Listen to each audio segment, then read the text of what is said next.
नमस्कार। लगता है मायावती जी ने अपना राजनीतिक उत्तराधिकार अपने दो भतीजों में बांटने का फैसला कर लिया है।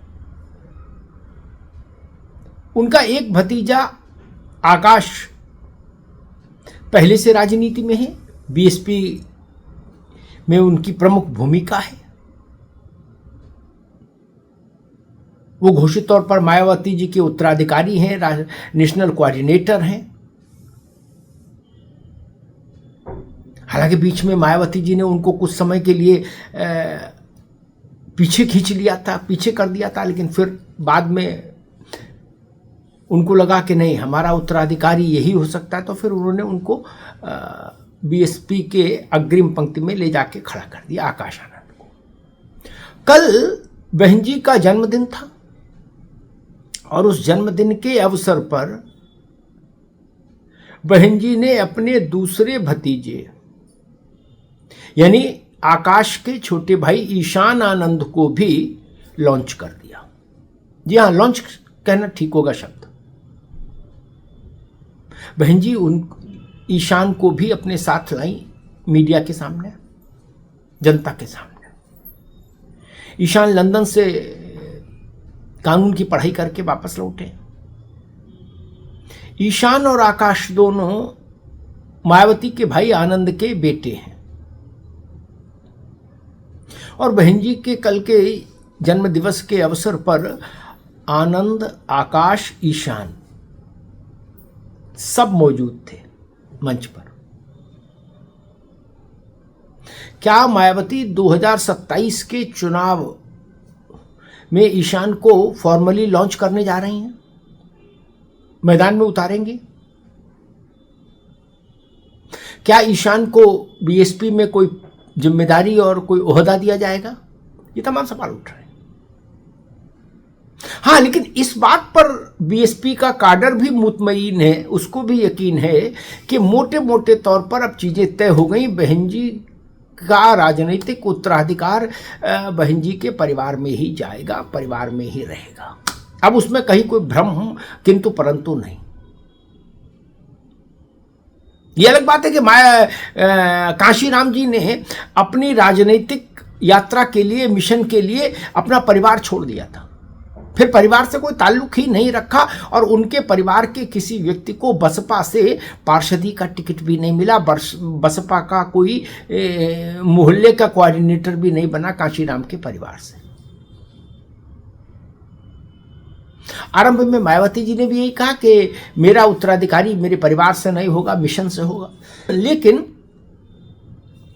समय बदलता गया और एक स्थिति ऐसी आ गई है कि मायावती जी की दृष्टि परिवार से बाहर जा ही नहीं पाई और उन्होंने अपने उत्तराधिकारी के तौर पर अपने सगे भाई आनंद के बेटे आकाश को सामने किया, जनता के, पार्टी का।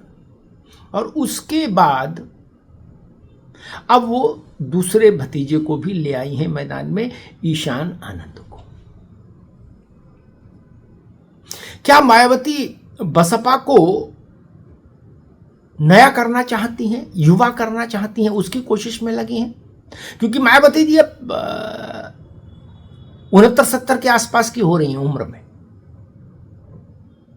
तो क्या जो एक नई पीढ़ी है भारत की, जो तकनीक में दक्ष है, जिसकी आशाएं, अपेक्षाएं, महत्वाकांक्षाएं पुरानी पीढ़ी से अलग हैं, अलहदा हैं, क्या उसके साथ बसपा को जोड़ने की कोशिश में वो आकाश और ईशान को सामने कर रही हैं और इनको जिम्मेदारी देने की कोशिश कर रही हैं?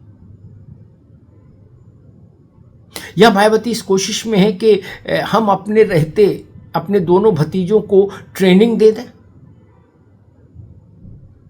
ताकि बाद में वो बसपा को ठीक से चला पाएं? तमाम चीजें हैं, तमाम सवाल हैं। लेकिन सबसे बड़ी बात ये कि मायावती जी उत्तराधिकार किसी को दें,